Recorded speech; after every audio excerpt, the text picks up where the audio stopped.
Fading Light by Dr. Patrick Vaz. The sun is setting outside, casting a warm orange glow over a modest suburban home.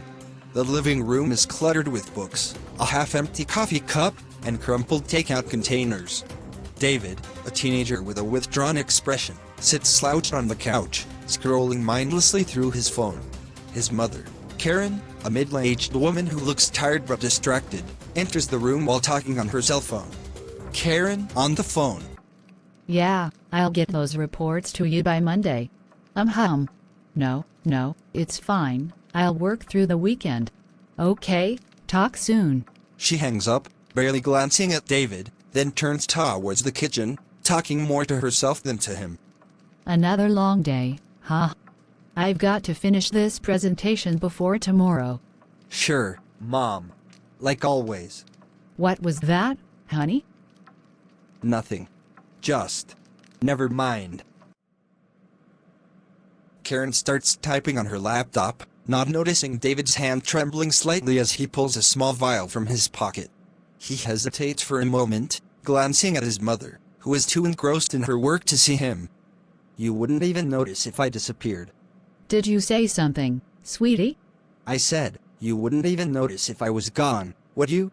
Karen looks up, startled by the sharpness in his tone, but quickly brushes it off. David, don't be dramatic. Of course I'd notice. I'm just really busy right now. You know how important my job is. Yeah, your job's always been more important, hasn't it? Karen sighs, clearly frustrated, but not wanting to engage.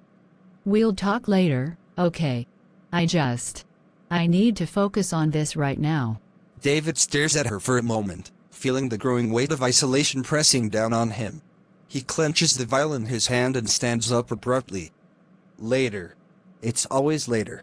He walks toward the door, glancing back one last time to see if Karen will stop him, but she's already absorbed in her screen again. He shakes his head and slips out, the front door closing quietly behind him. An hour later, outside a dimly lit alleyway. David stands with his friend outside Joe's corner, both of them looking worn down by life. A small bag of pills is passed between, and David takes one without hesitation. As he swallows, a sense of numbness washes over him, both physical and emotional. Man, you're finally joining us, huh? Told you it'd take the edge off. Yeah. I guess it does. Both laugh, oblivious to the deeper struggle David is facing. The world around him blurs, and for a moment, he feels weightless, like all his problems are fading away. But in the back of his mind, a voice whispers that this isn't the answer. Back at home, hours later. Karen is still at her laptop, now bleary-eyed and exhausted. She glances at the clock and frowns, realizing how late it is. She gets up and calls out to David's room. David? You home? Silence. She knocks on his door but gets no response. Finally, she opens the door and sees the empty bed. Panic flickers across her face for a brief moment before she grabs her phone and dials his number. It goes straight to voicemail. Karen, leaving a message, voice shaky. David, where are you? It's late. Call me back, okay? She stands in the doorway, clutching the phone to her chest, a nagging sense of guilt beginning to creep in. But she pushes it aside, convincing herself that he's just out with friends. After all, she's got work to do. Again. David, sitting alone in a park, the effects of the drugs wearing off. He stares up at the night sky, feeling emptier than ever. His phone vibrates, but he doesn't bother to check it.